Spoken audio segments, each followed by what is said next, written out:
Ayan! It's another day and it's another mini vlog na naman po kami. Long time no voice over ang mga inday. Sobrang busy kasi at ang tagal ni mami mag-edit. This video pala ay kuha nung December. Sobrang tagal at inabot na ng buwan. Na-miss nyo ba ang mga voice over namin mga ka-inday kilay?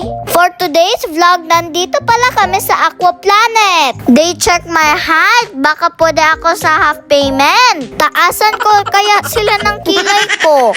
Hala, joke lang po. So ayan na, before ang sakuna, nahilo si ate sa sobrang init at bigla siya himatay. Hinimatay pala habang papunta kami sa shower room. Sobrang nag-alala kami, lalo na si mami. Akala niya kasi nauntog si ate. Sobrang putla ni ate. Na-dehydrate daw kasi siya sa sobrang init. At dali-dali siya dinala sa clinic para doon mag-rest. O ate, kaya mo pa ba?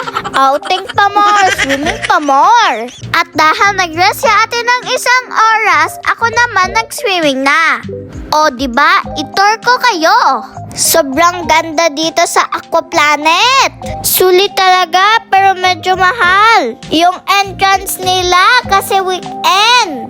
So after 1 hour, nakapag-rest na si ate. And we already order kasi gutom na ang mga person. Labi na akong bitok. Gutom na kaayo. At nag-swimming na ulit kami. They tried to slide here sa hurricane. At next naman sa octopus racer. Aba, tawa-tawa sila. Naiwan daw ang sol nila sa taas. Oh, ayan, nagutom ulit ako. Aba, nagpipitsa-pitsa ulit si Inday Kilay. Huwag kayo disturbo, gutom ang person.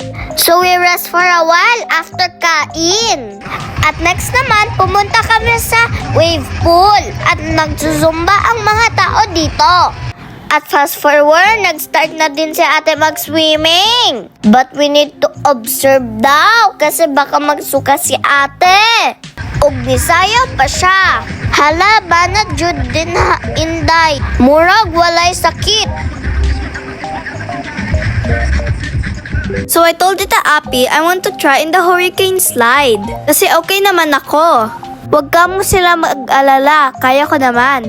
O diba, syagit-syagit na si Inday sa sobrang enjoy?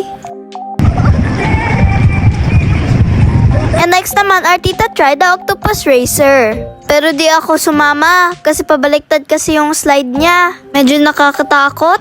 Eh Tita Pals, perting syagit uy. Rides pa more. And Yumi sobrang enjoy din. Paulit-ulit siya nagsakay dyan. Yumi, nag-unsa ka din ha. Kilay, papalit-palit ka na naman ng life jacket. At ayan na nga, nagaya si Tita Appy magsakay sa tornado. Napatapatan daw magsakay pero kulang sila. Ayaw kasi sumama ni Tita Joy dahil natatakot siya.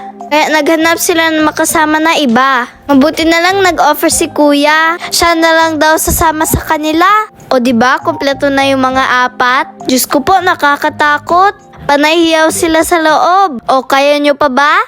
Si Tita Pals kahilakon na. Sa sobrang takot. Para daw siyang matatapos sa loob. Good job sa inyo, you face your fear.